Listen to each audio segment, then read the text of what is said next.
साईं राम बच्चों, आज हम अपनी पाठ्य पुस्तिका हिंदी अविरल के पाठ 3 सच्चाई का अभ्यास कार्य करेंगे। कुछ अभ्यास कार्य हम पहले भी कर चुके हैं, शेष अभ्यास कार्य हम आज करेंगे। तो चलिए बच्चों, टेक्स्ट बुक में पेज 26 यानी पेज नंबर 26 निकालिए।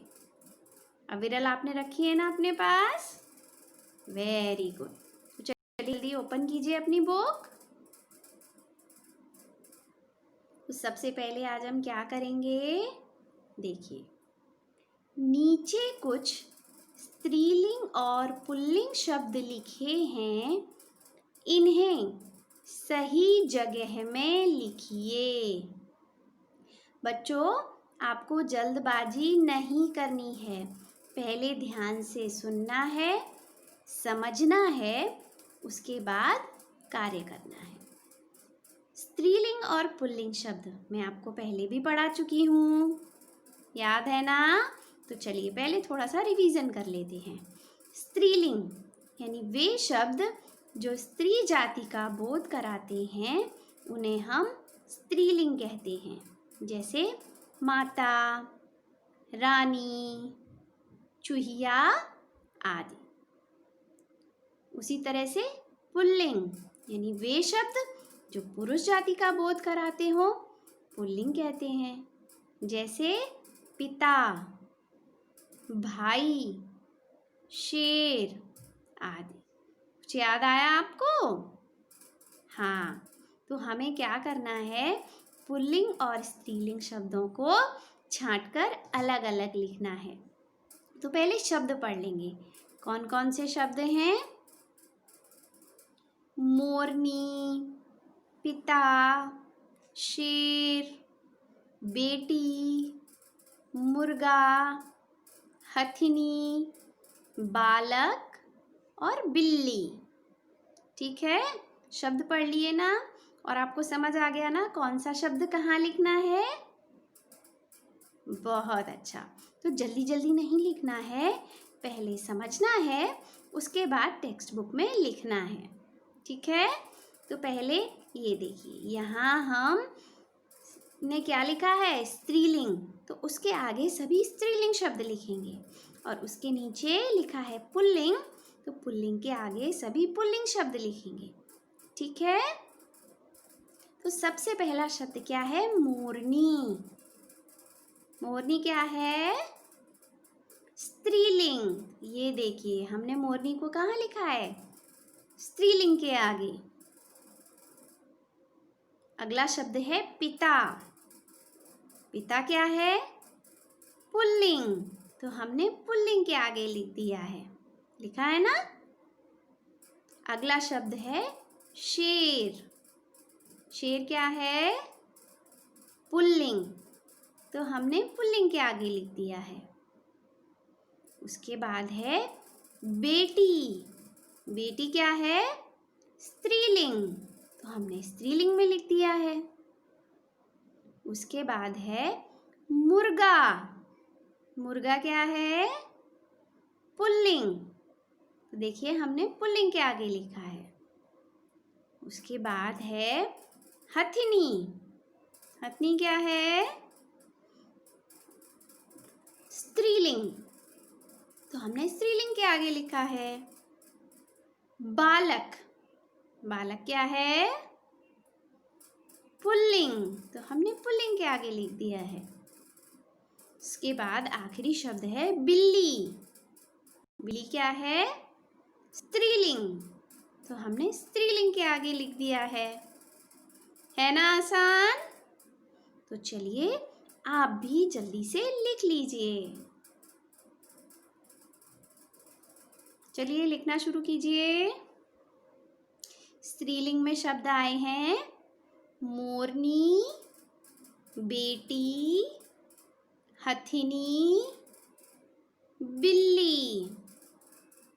और पुल्लिंग में शब्द आए हैं पिता, शेर, मुर्गा, बालक। समझ में आया सभी को? Very good. लिखते भी जाइए।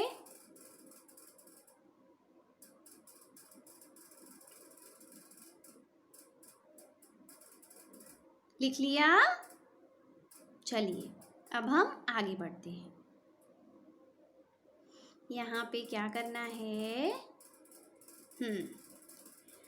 नीचे दिए गद्यांश को पढ़िए और सही उत्तर चुनकर सही लगाइए। यानी गद्यांश मतलब पैसेज।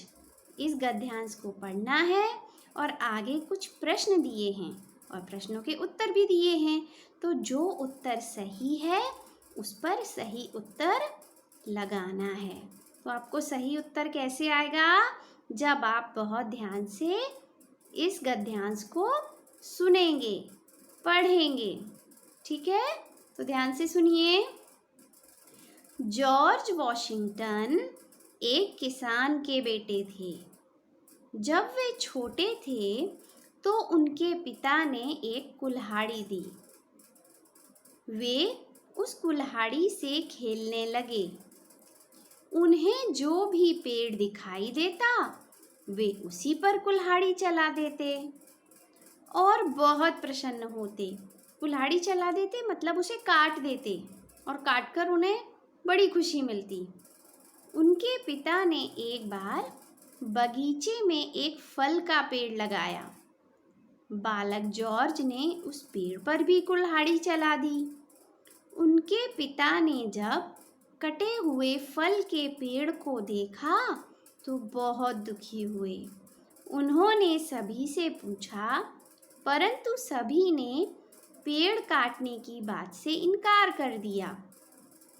तभी बालक जॉर्ज वहाँ आए और बोले, मैंने ही उस पेड़ पर कुल्हाड़ी चलाई है, इसलिए वह पेड़ कट गया है।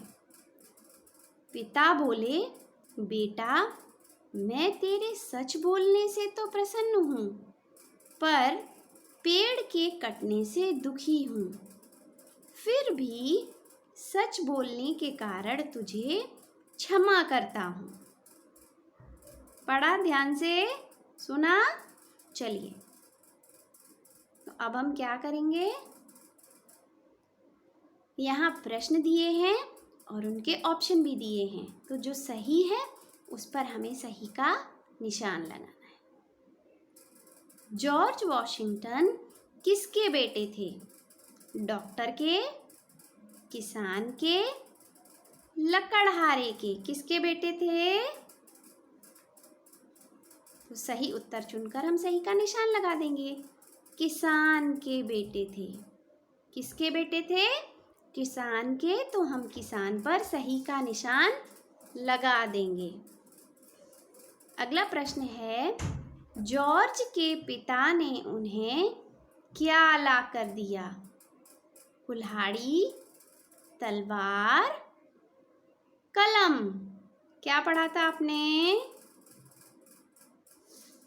कुल्हाड़ी। इसका उत्तर होगा सही कुल्हाड़ी, तो हम उसे सही का निशान लगा देंगे। अगला प्रश्न है, इनमें से कौन सा शब्द द्वित्व व्यंजन है? द्वित्व व्यंजन मतलब वे व्यंजन जिसमें दो व्यंजन एक साथ आते हैं। एक व्यंजन आधा और दूसरा व्यंजन पूरा होता है। ध्यान से देखिए, क्या कुल्हाड़ी हो सकता है? प्रसन्न, क्षमा, कौन सा है इसमें सही? इसमें सही उत्तर है प्रसन्न। अगला प्रश्न है, इस गद्यांश के लिए सबसे सही शीर्षक यानी टाइटल कौन सा है? कौन सा हो सकता है? जॉर्ज वॉशिंगटन, सच्चाई, पेड़ और कुल्हाड़ी? बताइए।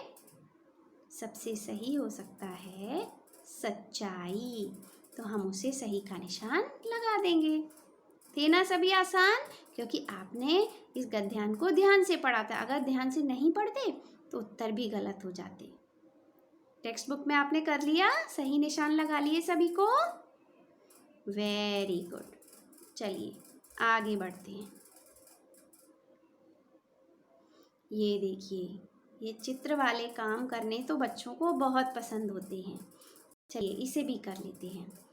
नीचे भारत के स्वतंत्रता सेनानियों के चित्र दिए हैं, उन्हें पहचानिए और उनके नाम लिखिए।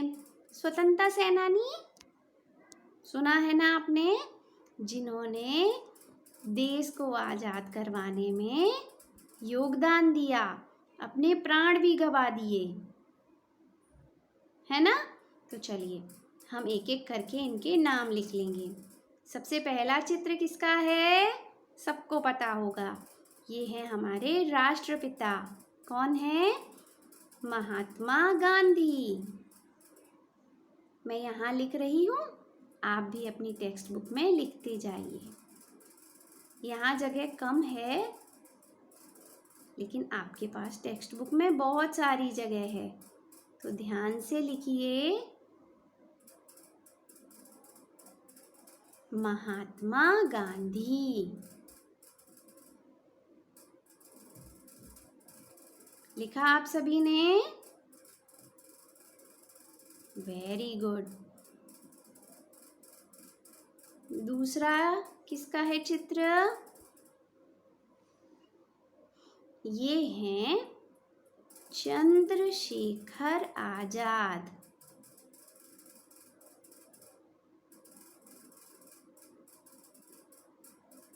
चंद्रशेखर आजाद यहाँ लिख रही हूं मैं, आपको उसके आगे लिखना है।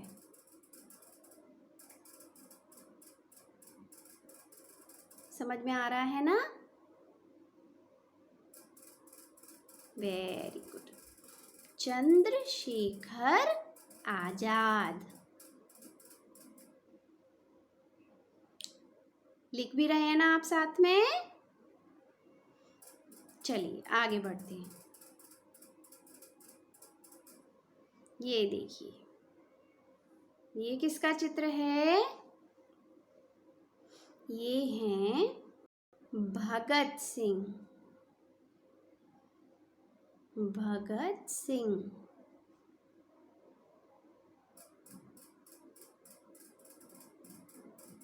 उसके बाद अगला चित्र, ये किसका है? ये है चित्र चाचा नेहरू का। चाचा नेहरू को जानते हैं ना, ये बच्चों से बहुत प्यार करते थे। चाचा नेहरू का पूरा नाम क्या है? यहाँ लिख रही हूँ मैं।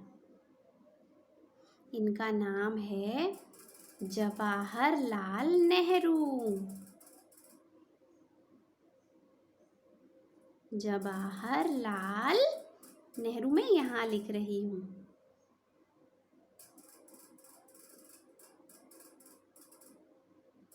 लिखिए, थोड़ा ध्यान से देखिए और लिखिए। भगत सिंह और जवाहरलाल नेहरू। जवाहरलाल नेहरू को हम चाचा नेहरू के नाम से भी जानते हैं। लिखा आपने? Very good. तो आज हमारा पाठ 3 पूरा हो गया। मैंने आपको पहले क्या बताया था कि जो लिखित प्रश्न हैं वो आपको PDF द्वारा भेजे जाएंगे और वो आपको उसी के आगे लिखने हैं। क्यों लिखने हैं? क्योंकि सबमिशन होना है और साथ ही आपको वो प्रश्न याद भी करने हैं, है ना? तो अब आप अपना लिखित वर्क भी पूरा कीजिए और मौखिक वर्क भी, यानी आपको सभी काम पूरे करने हैं समय पर, है ना? समय पर कार्य करना बहुत अच्छी आदत है, इसलिए अपना सारा काम पूरा कीजिए और साथ साथ याद भी करते रहिए। ठीक है?